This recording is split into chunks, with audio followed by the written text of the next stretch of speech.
Hello दोस्तों, आज हम आपके लिए एक ऐसी मूवी लेकर आए हैं जिसके अंदर आपको सस्पेंस, क्राइम, थ्रिलर, लव और कॉमेडी देखने को मिलेगी। मतलब कि दोस्तों ये एक बहुत ही दमदार मूवी है।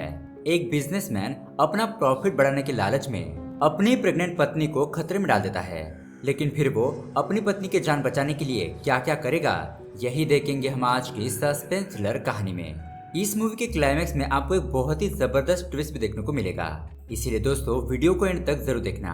तो दोस्तों मेरा नाम है किरण और आप देख रहे हैं हॉरर बॉक्स हिंदी। अगर आपको भी ऐसे ही सस्पेंस थ्रिलर मूवी देखना पसंद है तो हमारे चैनल को सब्सक्राइब जरूर कीजिए, क्योंकि हम आपके लिए ऐसे वीडियोस लाते रहते हैं। तो चलिए अब बिना किसी देरी के शुरू करते हैं आज की कहानी। कहानी की शुरुआत में हम एक बंदे को देखते हैं जो अपनी कार लेकर कहीं पर जा रहा होता है। इसका नाम है दीपक। ये एक बिजनेसमैन है और इसका फूड का बिजनेस होता है। अब तभी यहाँ दूसरी तरफ हम एक आदमी को देखते हैं और इसका नाम है गुंडा भाई। ये गुंडा भाई दीपक के घर के बाहर किसी का वेट कर रहा होता है और गुंडा भाई के पास एक गन भी होती है। तभी उसे एक आदमी का कॉल आता है और वो उसे बताता है कि वो दीपक के घर के बाहर खड़ा है। यहाँ दीपक अपनी कार से जा रहा होता है तो उसे भी एक कॉल आता है और फोन करने वाला दीपक से कहता है कि अगर तुम टाइम पर नहीं पहुंचे तो तुम्हें पता है ना, तुम्हारी प्रेग्नेंट बेबी घर पर है और मेरा आदमी तुम्हारे घर के बाहर ही खड़ा है। किसी भी तरह की चालाकी और ऊंच नीच मत करना। और इतना कहने के बाद वो आदमी अपना फोन कट कर देता है। तो अब यहाँ पर दीपक अपने दोस्त विक्रांत को कॉल करता है और उससे हेल्प मांगने लगता है। लेकिन यहाँ पर विक्रांत दीपक से कहता है कि तुम्हारी भलाई इसी में है कि वो लोग जैसा कह रहे हैं तुम वैसा ही करो, वरना तुम्हारी वाइफ और तुम्हारी जान को भी खतरा हो सकता है और मैं इस मामले में कुछ भी नहीं कर सकता। अब यहाँ पर दीपक के पास सिर्फ 6 घंटे होते हैं अपनी उस फाइनल लोकेशन पर पहुंचने के लिए। मतलब कि दीपक किसी से डीलिंग करने के लिए जा रहा होता है और कार में बैठे बैठे दीपक को अपना फ्लैशबैक और अपनी पत्नी याद आने लगती है। हम देखते हैं कि दीपक को एक गुड न्यूज मिलती है कि उसकी पत्नी माँ बनने वाली है और वो दोनों ही बहुत ज्यादा खुश होते हैं। अब यहाँ पर जाते जाते अचानक दीपक की कार रास्ते में ही बंद पड़ जाती है। दीपक को कुछ भी समझ नहीं आ रहा था कि उसकी कार ऐसे कैसे अचानक बंद पड़ गई। इसीलिए वो कार सर्विस सेंटर को कॉल करता है, लेकिन वहां से भी उसे कोई रिस्पांस नहीं मिलता। उसके बाद वो अपने मैनेजर को कॉल करता है, लेकिन उसका भी नो रिस्पांस। अब ये सब कुछ देखने के बाद दीपक बहुत ज्यादा फ्रस्ट्रेट होने लगता है। मतलब कि दोस्तों दीपक को टाइम पर उस लोकेशन पर पहुंचना है, लेकिन यहाँ पर तो उसकी कार ही खराब हो चुकी है। और तो और दीपक की कार जिस रास्ते पर बंद पड़ी थी वो रास्ता बिल्कुल भी सुनसान होता है। वहां से मुश्किल से 1-2 गाड़ियां ही जा रही होती है। दीपक कुछ व्हीकल्स को रोकने की कोशिश करता है, लेकिन उसे कोई भी लिफ्ट नहीं देता। और बहुत देर के बाद दीपक के कार के पीछे एक और कार आकर खड़ी हो जाती है। हम देखते हैं कि उस कार में एक लड़का और एक लड़की होती है। इन दोनों को देखकर ऐसा लग रहा था कि इनके बीच कुछ झगड़ा हुआ है और अभी भी ये लोग झगड़ ही रहे होते हैं। अब इन दोनों को देखकर दीपक अपनी कार से बैग लेकर उनकी कार की तरफ बढ़ने लगता है ताकि वो उनसे हेल्प मांग सके। और शॉकिंगली ये लड़की भी दीपक को पहचान कर उसकी तरफ बढ़ने लगती है। वो लड़की अपना इंट्रोडक्शन देती है और कहती है कि लास्ट ईयर वो बेंगलुरु में मिले थे। अब इस लड़की की बातें सुनकर दीपक को तो कुछ याद नहीं आता। इस लड़की का नाम होता है माया। अब दीपक माया को देखकर उसे हेल्प के लिए पूछता है और लिफ्ट देने के लिए कहता है और माया भी दीपक को लिफ्ट देने के लिए राजी हो जाती है। माया अपने बॉयफ्रेंड के पास आती है और उसके बॉयफ्रेंड का नाम होता है बाला। वो उसे कहती है कि ये मेरा दोस्त है, मैं इसे जानती हूँ और इसे लिफ्ट चाहिए। और अब यहाँ से इन तीनों की जर्नी स्टार्ट हो जाती है, बाला, माया और दीपक। और दोस्तों यहाँ पर मैं आपको एक बात बता दूं कि ये माया और बाला हमेशा एक दूसरे से झगड़ते ही रहते हैं। अब थोड़ी दूर आगे ट्रैवल करने के बाद बाला सिगरेट पीने के लिए एक ढाबे पर रुकता है और माया भी थोड़ा फ्रेश होने के लिए अपने कार से उतर जाती है। तो वहाँ पर कुछ लोग होते हैं, वो माया को देखकर कुछ गंदे कमेंट्स करने लगते हैं और ये सब बातें बाला सुन लेता है। बाला उनके पास आकर उन्हें डराने धमकाने लगता है, लेकिन उल्टा वो लोग बाला के ही पीछे पड़ जाते हैं। तो अब किसी तरह से बाला अपने कार में बैठ जाता है और ये तीनों वहां से निकल जाते हैं। अब यहाँ पर बाला का ऐसा बर्ताव देखकर माया दीपक के साथ पीछे बैठ जाती है और ये देखकर बाला को बहुत ज्यादा गुस्सा आ रहा था। ये चीज देखकर वो एक्सीडेंट करने ही वाला था, लेकिन लकीली ये तीनों बच जाते हैं। और यहाँ पर माया डर की वजह से दीपक को हक कर लेती है। अब ये चीज देखकर बाला का दिमाग ही सटक जाता है। वो सोचने लगता है कि मेरी गर्लफ्रेंड इस दीपक के साथ इतना क्यों चिपक रही है। और बाला अपनी कार से उतरकर कहीं जाने लगता है, लेकिन तभी दीपक उसे समझाते हुए रिक्वेस्ट करने लगता है कि बाला मेरे दोस्त समझा करो, मुझे अर्जेंटली कहीं पर जाना है, प्लीज मुझे लेट मत करो। बाला प्लीज गाड़ी में आकर बैठो, हमें जाना है। वो एक बहुत अच्छी लड़की है, उसने बस डर के मारे मुझे पकड़ लिया था, बस इतनी सी बात है और कुछ नहीं। अब इसी हड़बड़ी में बाला का पैर लचक खा जाता है, जिस वजह से अब दीपक को ही ड्राइव करना पड़ता है और ये तीनों आगे बढ़ने लगते हैं। इस बार दीपक और बाला आगे बैठते हैं और माया अकेली पीछे बैठती है। तो अब कुछ ही दूरी पर ट्रैवल करने के बाद दीपक को फिर से कॉल आता है और वो कॉल करने वाला बंदा दीपक से कहता है कि अगर तुम टाइम पर नहीं पहुंचे तो तुम्हारी बीवी और तुम्हारा बच्चा गया समझो, हम उन दोनों को मार देंगे, इसलिए तुम्हें किसी भी हालत में टाइम पर पहुंचना ही होगा। और हाँ, अपना फोन ऑन रखना, बीच बीच में हम तुम्हें कॉल करते रहेंगे और तुम्हारी लोकेशन मुझे बताते रहना। अब इसी तरह जाते जाते बाला माया से एप्पल काटने के लिए कहता है। माया एप्पल को काट कर एक एक पीस बांट देती है, लेकिन यहाँ पर फिर से बाला और माया एक दूसरे के साथ झगड़ने लगते हैं। लेकिन इस बार तो माया को इतना ज्यादा गुस्सा आता है कि वो उसी चाकू से अपने हाथ की नस काट लेती है। मतलब व्हाट, लगता है ये लड़की पागल है। मतलब कि दीपक को यहाँ पर अर्जेंटली उस लोकेशन पर जाना है और ऊपर से ये खटारी कार, और तो और इस पागल लड़की माया ने अपने हाथ की नसी काट ली। मतलब कि एक और प्रॉब्लम। और तभी अचानक पुलिस वाला अपने हाथ में गन लेकर उनकी कार के सामने आ जाता है। मतलब कि यहाँ पर एक और प्रॉब्लम। और इस पुलिस वाले को देखकर उन दोनों के तो पसीने छूट जाते हैं। मतलब कि पीछे माया, सामने पुलिस और एक तरफ दीपक की वाइफ समीरा। खैर, अब यहाँ पर पुलिस वाले को देखकर ये दोनों अपनी कार से उतरकर खुद ही पुलिस वाले के पास आते हैं। अब ये पुलिस वाला उन दोनों को उनकी आईडी दिखाने के लिए कहता है और उनकी आईडी देखने के बाद पुलिस वाला उन दोनों को कहने लगता है कि उसके बेटे को कहीं पर जाना है, लेकिन उससे कोई भी लिफ्ट नहीं दे रहा। तो इसलिए इस पुलिस वाले ने अपनी गन बाहर निकाल ली और ये पुलिस वाला अपने बेटे को इन लोगों के साथ भेज देना चाहता है। लेकिन इससे पहले वो उनकी कार को चेक करने की डिमांड करता है और धीरे धीरे उस कार की तरफ बढ़ने लगता है। तो पुलिस वाले को अपनी कार की तरफ बढ़ता हुआ देखकर बाला यहाँ पर चक्कर आने की एक्टिंग करने लगता है। ऐसा दिखाता है कि उससे कुछ हो रहा हो। अब पुलिस वाला बाला की जान बचाने के लिए आगे आता है और तभी यहाँ पर उसकी चाबियां बाला के हाथ में गिर जाती है।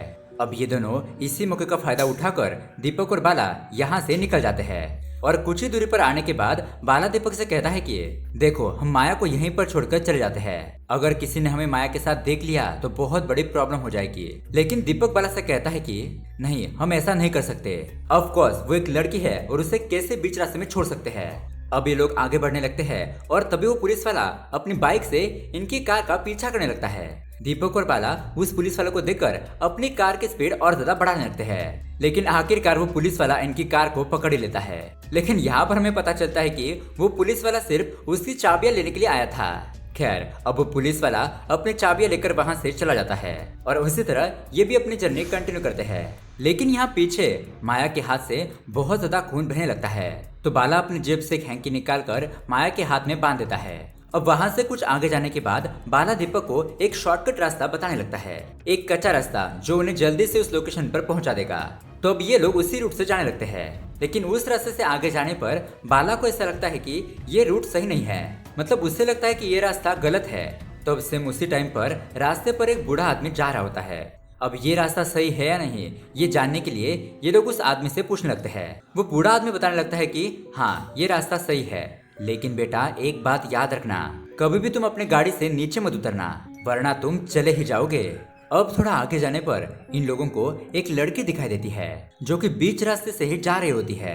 जब ये दोनों उस लड़की के पास जाते हैं तो वो देखते हैं कि ये लड़की और कोई नहीं है बल्कि माया ही होती है। लेकिन यहाँ पर माया का चेहरा बहुत ही डरावना होता है। ये दोनों उस लड़की को देखकर समझ जाते हैं कि माया भूत बन चुकी है और डर के मारे फौरन अपनी कार में जाकर बैठ जाते हैं। लेकिन दोस्तों, देखते ही देखते वहां पर और भी ज्यादा भूत आने लगते हैं और वो भूत धीरे धीरे इनकी कार की तरफ भी बढ़ रहे थे। अब यहाँ पर ये सारा माहौल देखकर दीपक को तो कुछ समझ नहीं आ रहा था कि यहाँ पर आखिरकार हो क्या रहा है।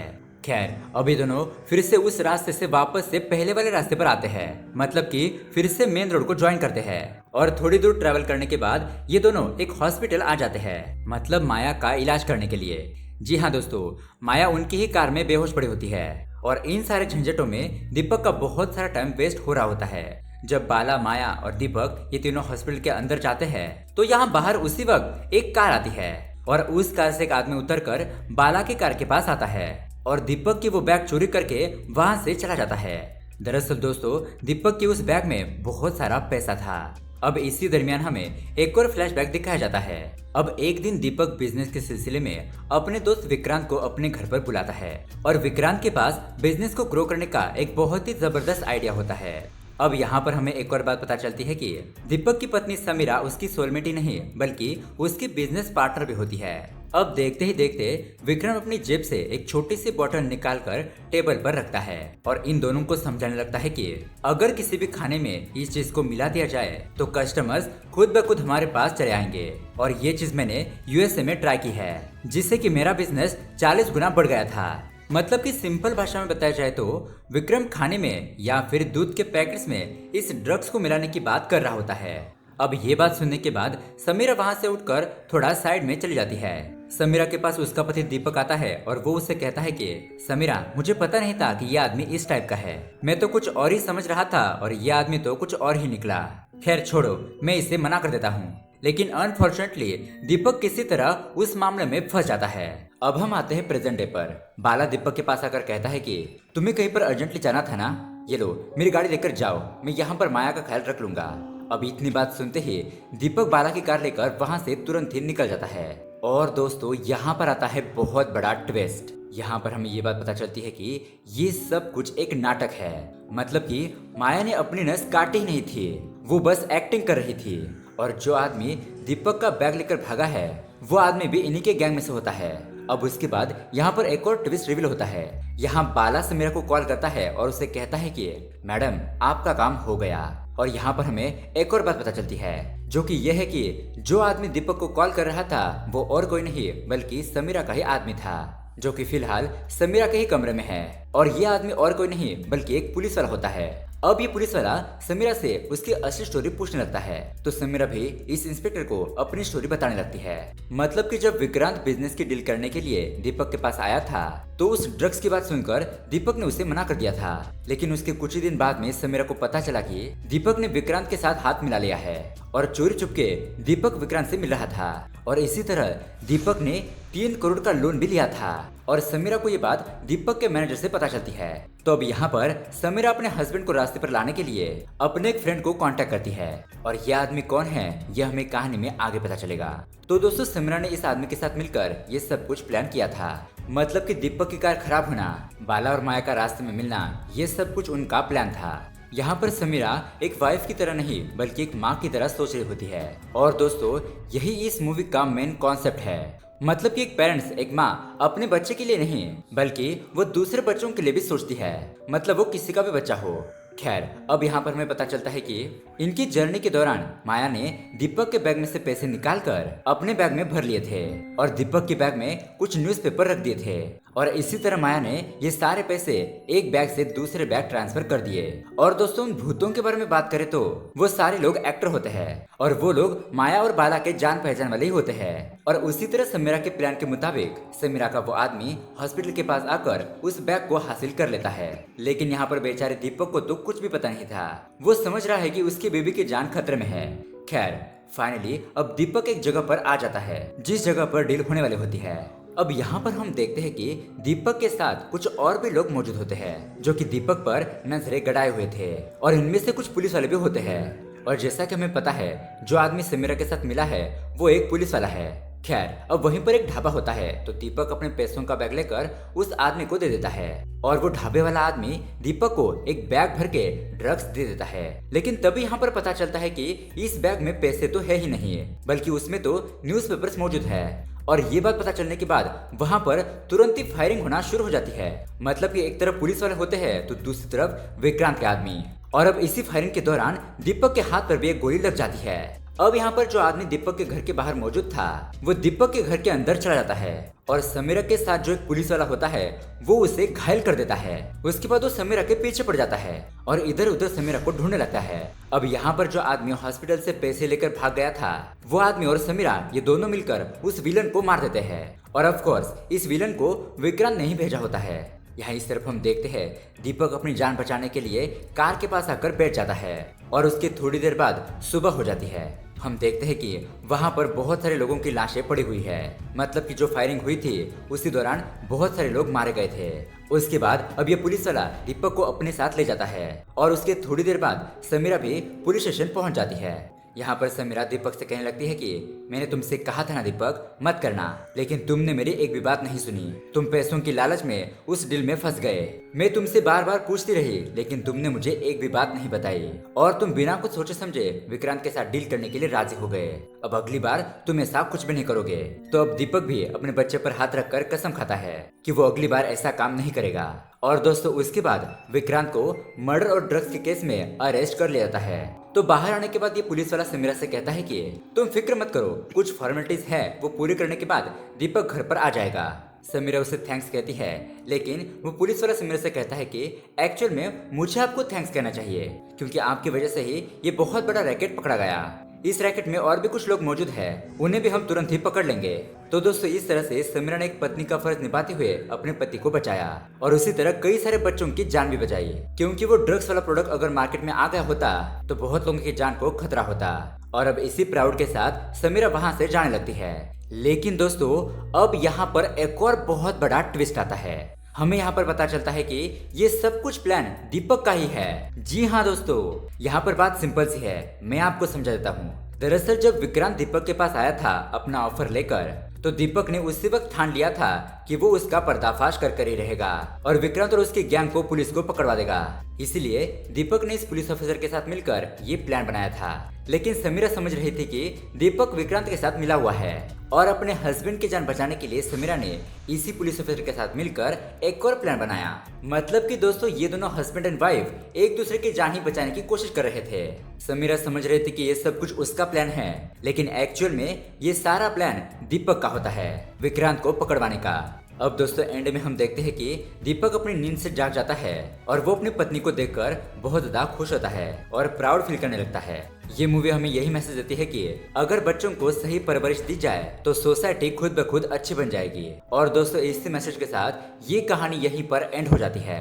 तो दोस्तों ट्विस्ट और सस्पेंस से भरी ये मूवी आपको कैसी लगी हमें कमेंट करके जरूर बताइएगा। साथ ही ऐसे ही अमेजिंग मूवी देखने के लिए हमारे चैनल को सब्सक्राइब जरूर कीजिए। मिलते हैं अगली वीडियो में। Thanks for watching.